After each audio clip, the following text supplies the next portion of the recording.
Hello welcome back. അപ്പോൾ ഇന്ന് ഒരു കോളേജ് ഡേ വ്ളോഗാണ്. അപ്പോൾ ഞങ്ങൾക്ക് യൂണിഫോമിൻ്റെ കാര്യത്തിൽ ഒന്നും പറഞ്ഞിട്ടൊന്നുമില്ല. അപ്പം കളർ ഡ്രസ്സ് തന്നെയായിരുന്നു. അപ്പോൾ രാവിലെ ബ്രേക്ക്ഫാസ്റ്റ് ആയിട്ട് കഞ്ഞിയായിരുന്നു കുടിച്ചിട്ടുണ്ടായിരുന്നത്. പിന്നെ സമയമില്ലാത്തതുകൊണ്ട് ഇന്നൊരു മുട്ട പൊരിച്ചിട്ടൊക്കെ ഇരുന്നു ഒന്ന് കൊണ്ടുപോയിട്ടുണ്ടായിരുന്നേ. അങ്ങനെ വീട്ടിൽ നിന്ന് ഇറങ്ങാൻ നേരത്ത് നല്ല മഴയൊക്കെ ഇങ്ങനെ പെയ്യുന്നുണ്ടായിരുന്നു. അപ്പോൾ ഏതായാലും കുടയൊക്കെ എടുത്ത് ഒന്ന് ഒരു ഫിറ്റൊക്കെ നോക്കിയിട്ട് പോയാൽ മതി എന്നുള്ളൊരു മൈൻഡ് സെറ്റായിരുന്നു. അപ്പം ഈ ഒരു റെഡ് കുർത്തി ആൻഡ് ജീൻസ് ആയിരുന്നു ഇട്ടിട്ടുണ്ടായിരുന്നത്. അങ്ങനെ കുറച്ച് നേരം അങ്ങോട്ടും ഇങ്ങോട്ടും വീഡിയോ ഒക്കെ എടുത്തതിന് ശേഷം ഇറങ്ങിയിട്ടുണ്ട്. അപ്പോൾ ബസ് കാത്തു നിൽക്കുന്നിടത്തൊക്കെ നല്ല വെള്ളം മഴയൊക്കെ ആയിരുന്നു. അങ്ങനെ ഒരു വിധത്തിൽ കോളേജിലെത്തി. അങ്ങനെ രാവിലത്തെ ഫസ്റ്റ് പീരീഡ് നമുക്ക് നമ്മുടെ മേജർ സബ്ജക്റ്റ് ആയിട്ടുള്ള കെമിസ്ട്രി എടുത്തു.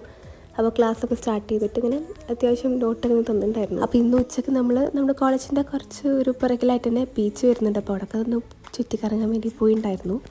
അപ്പോൾ ഇന്ന് ഉച്ചയ്ക്ക് നേരത്തെ വീട്ടിലുണ്ടായിരുന്നു. പിന്നെ വീട്ടിലെത്തിയപ്പം നല്ല മഴക്കാരൊക്കെ ഉണ്ട്. അപ്പോൾ ഇനി എന്തൊക്കെ ഇത്രയുള്ളൂ.